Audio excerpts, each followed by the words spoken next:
अस्सलाम वालेकुम फ्रेंड्स, आप देख रहे हैं अलमक्का टेक एंड बिजनेस। आप दुनिया भर से हमारे तमाम व्यूवर्स को नाइट मार्केट अपडेट में बहुत बहुत खुश आमदीद। तो दोस्तों, आज था कारोबारी हफ्ते का दूसरा दिन और अब सबके इंतज़ार की जो घड़ियां हैं वो कम हुई जा रही हैं, यानी कि यूएस मॉनिटरिंग पॉलिसी मार्केट में आने को है, जिसका साफ साफ मतलब है कि हमारे पास जब एफओएमसी के मिनट्स यहाँ पर रिलीज़ होंगे तो हमारे पास एक ग्राफ मौजूद है जो ऑटोमेटिकली मार्केट के सेंटिमेंट्स खोल के आपके सामने रख देगा। तो यहाँ पर दोस्तों, जो फेड वॉच की प्रोबेबिलिटीज़ हैं उनमें चेंजिंग किसी भी वक्त देखी जा सकती है, क्योंकि स्टडी की हद तक, मैं फिर से यहाँ पे हाईलाइट करूँगा, स्टडी की हद तक आधी से ज़्यादा दुनिया इस ग्राफ को देखने बैठी हुई है, जो हमें बता रहा है कि 65.4% रेट्स की बात नहीं होगी, यानी कि स्टडी की बात होगी, और 34.6% का ये कहना है कि हाइक की बात होगी।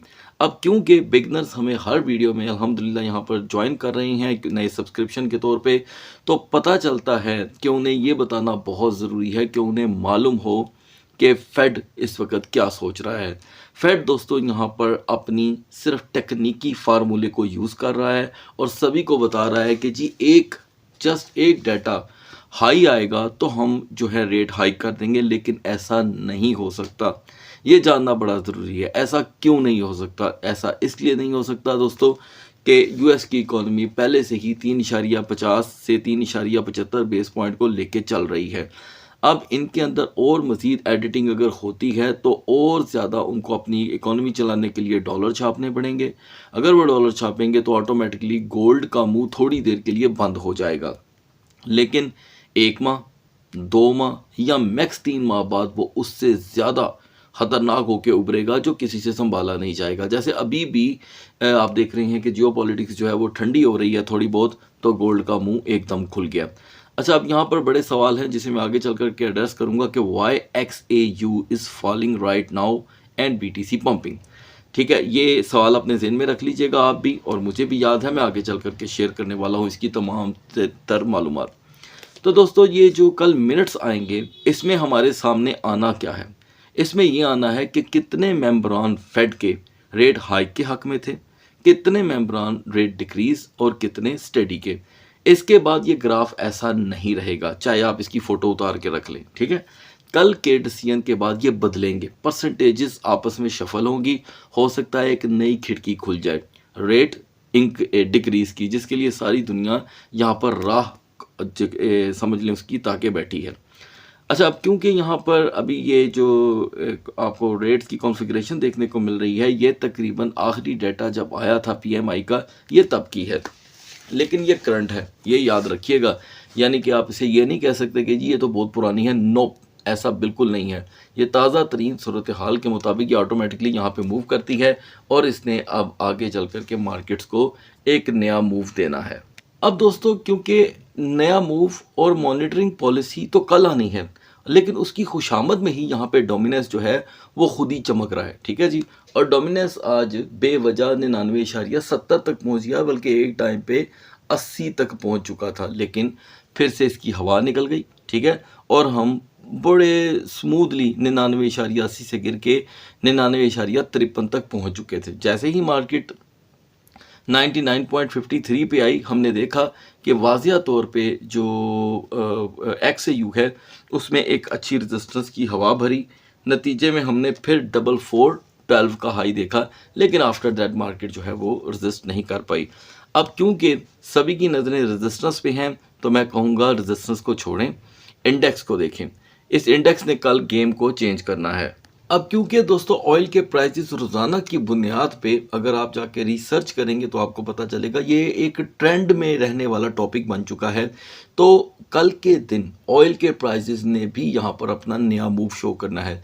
अगर तो यहाँ पर रेट हाइक की बात हुई तो आपको ब्रेंट में और WTI में 3-3, 4-4 डॉलर का बेवजह का इजाफा देखने को मिलेगा, जिसे देखने के बाद यकीनन आप सोचेंगे कि अब ये नया कौन सा स्यापा आपको देखने को मिल रहा है।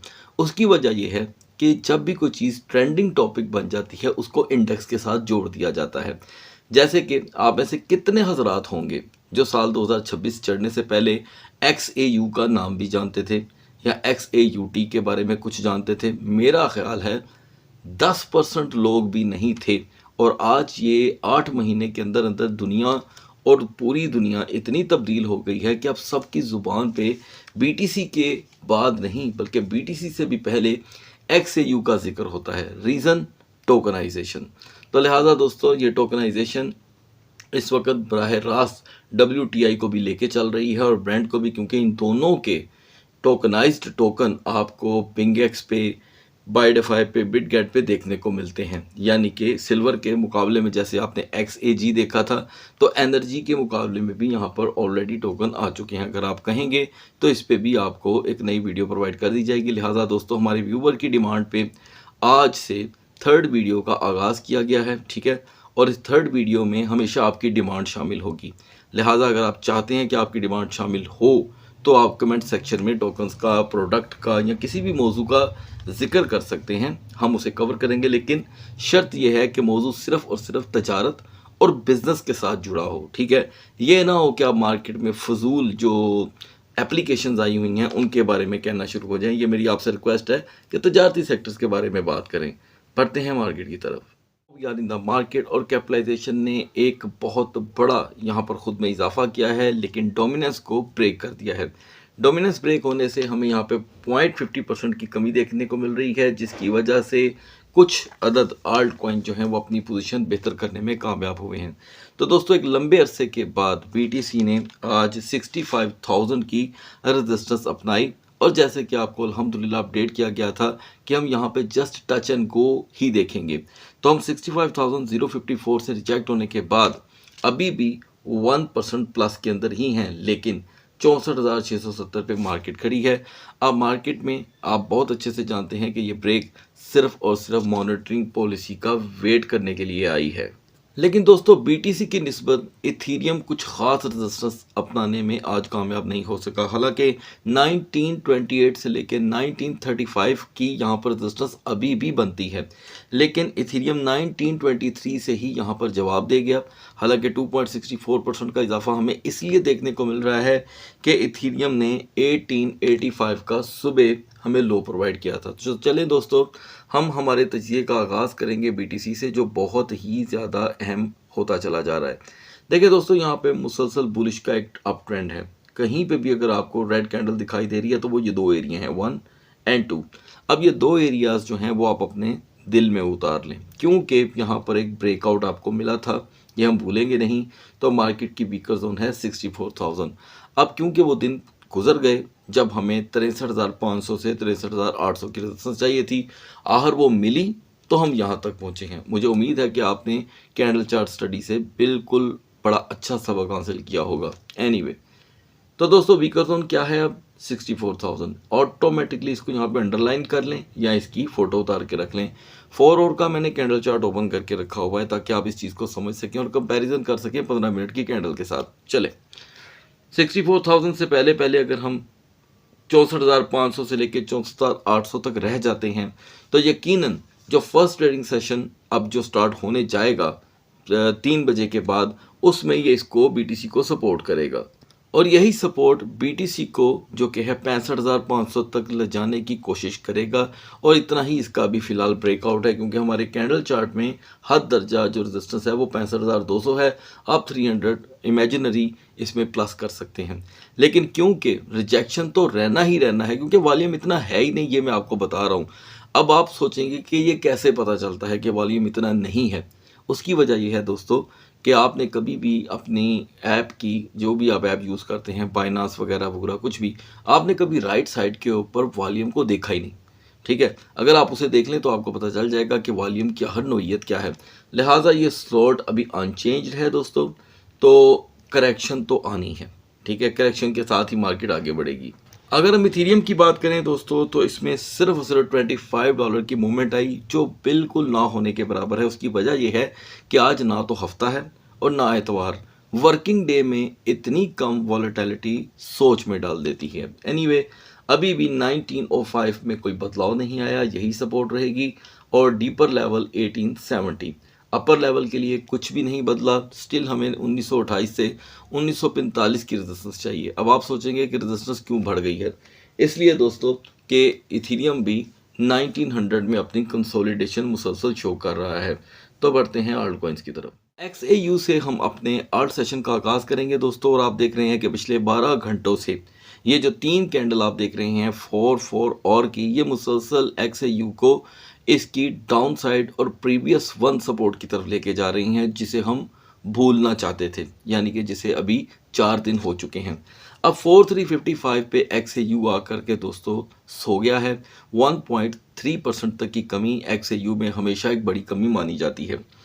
आज के दिन की टोटल रोटेशन थी दोस्तों कि XAU ने 4412 तक की रेजिस्टेंस पकड़ी और लो अब आपके सामने है। थोड़ी देर पहले की बात है कि XAU 4378 तक भी गया था, और आज की जो इसकी बिल्कुल फ्रेश सपोर्ट थी, जिसे आहिस्ता आहिस्ता रिस्पेक्ट मिल रही थी, वो ख़त्म हो गई, यानी कि 4390 एंड 4385। अब आवर्स भी पूरे हो गए हैं, वक्त भी मुकम्मल हो गया है। We need a support over there. बिल्कुल हिस्टोरिकली सीन यहाँ पर क्रिएट होने वाला है।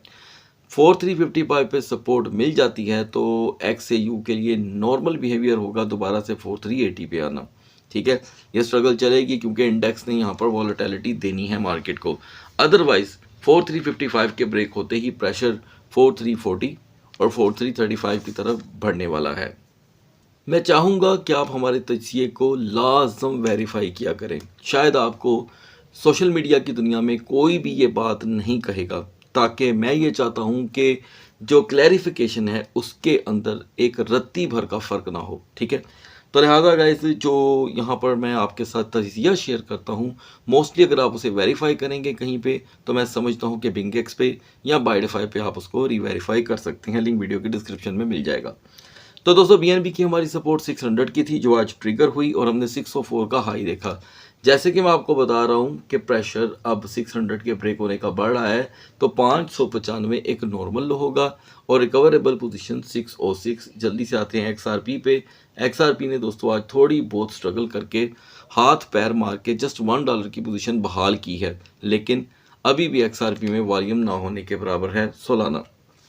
सोलाना ने दोस्तों आज 77.32 तक की रेजिस्टेंस इख्तियार की है, लेकिन बैक एंड पे वॉल्यूम BNB जितना मजबूत नहीं है, जैसे कि मैंने आपको पहले भी बताया था। तो अभी भी हमारे पास फिर से वही सपोर्ट मौजूद है। 76.50 तक का लो एक नॉर्मल लो होगा। हाइपर लिक्विड दोस्तों जो सुबह 60.49 पे रेजिस्ट कर रहा था, बिल आखिर वो फिर से हमें 58.50 पे ले आया है, क्योंकि अब से कुछ ही देर पहले हाइपर लिक्विड ने हमें 58.26 का लो दिया। अब 58.50 और 58.70, यानी कि इसने कहीं ना कहीं आपको एडवांटेज दिया है, लेकिन ये एडवांटेज ज़्यादा देर नहीं चलेगा, इसलिए कि 58.35 का एक नया लो भी यहाँ पर तैयार है। आज के दिन दोस्तों जी कैश ने 505 की सपोर्ट को ब्रेक किया। आप बहुत अच्छे से जानते हैं, जुबानी रट गई होगी आपको ये सपोर्ट, लेकिन उसके नतीजे में जब ये ब्रेक हुई तो 513 की फिर से रेजिस्टेंस मिल ही गई। हमारे जी कैश की सपोर्ट जो थी वो काम आ गई, हमारी स्टडी करने के भी काम आ गई, यूटिलाइज करने के भी। अभी भी हम 505 को ब्रेक करने के लिए तैयार हैं, लेकिन एक चीज़ है यहाँ पर 7.27% का ये जो प्लस वॉल्यूम है, ये जी कैश को थोड़ा सा रोकता है। ये हमें ये बताता है कि इसकी अभी भी मैक्स रेंज 514 है और डाउन लेवल पे 497 तक का फिर से लो देखा जा सकता है। आज के दिन दोस्तों लिंक में फिर से 10 से 13 सेंट की कमी वाक़या हुई। मैं समझता हूं कि लिंक किसी भी वक्त आपको दोबारा 9.38 का लो फराहम कर सकता है। कमिटमेंट हुई थी व्यूवर के साथ कि BCH को अब हम कभी इग्नोर नहीं करेंगे, तो दोस्तों BCH ने 201 से ट्रिगर करके 205 का हाई दिया है। याद रहे BCH अभी भी इतना वॉल्यूम नहीं रखता कि ये 200 को प्रोटेक्ट कर सके, तो आने वाले दिनों के लिए BCH की बिल्कुल नई सपोर्ट और नई रेजिस्टेंस बनने वाली है, लेकिन उसके लिए 200 रास्ते की रुकावट है जो कभी भी यहाँ पर तब्दील हो सकती है। इसके बाद अगर किसी गर्म जोशी से व्यूवर ने पूछा तो सुई के बारे में, मैंने हालांकि सुई के बारे में सुबह व्यूवर को बता दिया था कि इसकी एक बड़ी सप्लाई मार्केट में आई है, तो ये एक अपॉर्चुनिटी है। यहाँ से सुई की सबसे नियरेस्ट वन जो रेजिस्टेंस आपको मिलेगी वो सबसे पहले है 66.20 की, यानी कि 0.6620। मैं फिर रिपीट कर देता हूँ, 0.6620। इसके बाद दोस्तों यूनिस्वैप के बारे में सवाल थे, उसे भी हम डील करेंगे। यूनिस्वैप दोस्तों यहाँ पर 3.23 और 3.31 के दरमियान स्टक है, जो कि ऐसा होता नहीं है। यूनिस्वैप पिछले 7 दिन की परफॉर्मेंस से 11.5% के लॉस पे है। इसे आप लाइट नहीं ले सकते, ठीक है। तो मैं समझता हूँ कि यूनिस्वैप आने वाले दिनों में एफओएमसी और मॉनिटरिंग पॉलिसी के बाद थोड़ा बहुत बेटर माहौल क्रिएट कर सकता है, जस्ट लाइक 3.18 टू 3.35, लेकिन इसके लिए थोड़ा सा वेट करना होगा। आज के दिन जबकि आपने देखा कि टाउ 189 का लो फ्राहम कर चुका था, एक मरतबा फिर से टाउ ने 191.30 का लो फ्राहम किया। याद रहे कि टाउ का प्रेशर 188 की तरफ अभी भी है और रेजिस्टेंस स्लो देखी जा सकती है। सो गाइस, सुबह तक अल्लाह हाफिज़।